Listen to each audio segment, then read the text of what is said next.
Many among us can't truly understand the importance of freedom until it is taken away.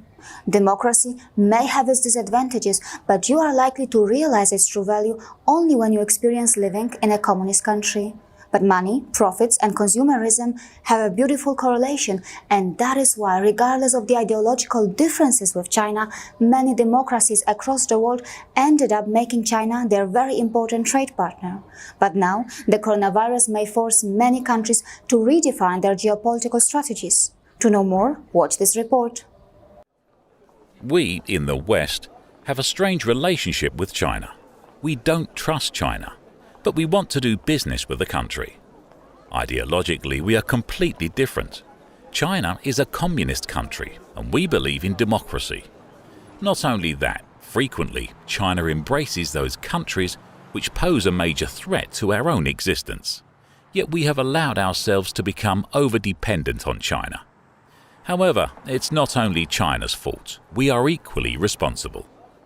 Our growth model is based on consumerism, which means work, earn and spend. We need massive scale production, which could cater to our high demand and consumerism-driven hunger.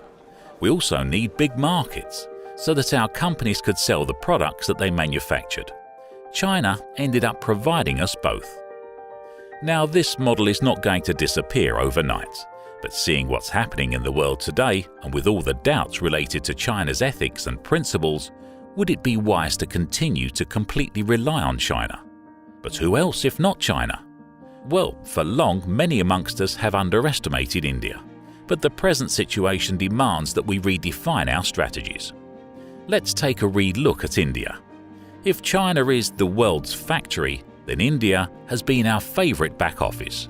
With all its geopolitical and demographic advantage, India has shown that it has the capability and potential to develop the skill, scale, and speed that we demand.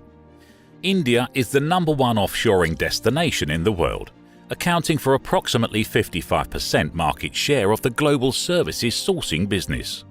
India has the world's third largest startup ecosystem. India is the second largest casting producer in the world.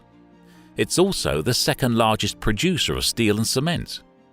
India real estate industry is expected to be the third largest in the world by 2030.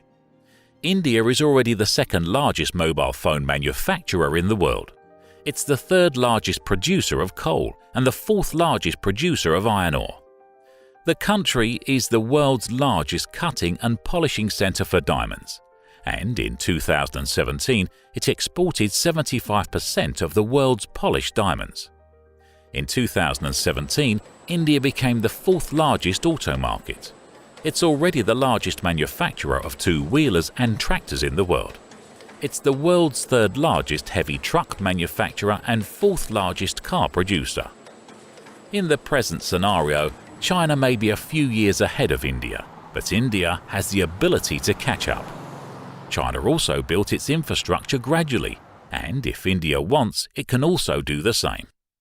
For us and the world, the prospect of a powerful India sounds a lot less ruthless than a powerful China. Unlike China, India doesn't have massive geopolitical ambitions, expansionist policies, or the dream of global conquest. What's even more of a relief is that India is a democracy, and with all its internal problems, it will never expel or silence the journalists or whistleblowers like what happens in a communist country. Our consumerism-driven world needs a massive global factory, and India can and should rise to the occasion. India may not want to replace China, but it can reduce our overdependence on China and play a key role in maintaining global growth.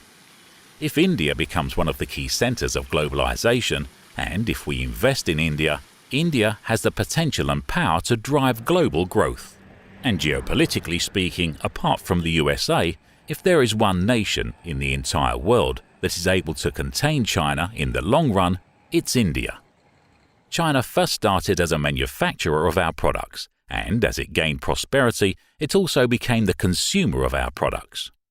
Now the same is happening in India. Yes, India can be our new China. Even the Beijing-based Chinese think tank Anbound thinks so. According to Unbound, China needs to seriously consider and study the rise of India's economy and India's competitive advantage. India, an ancient land with a growing young population, is an emerging market power.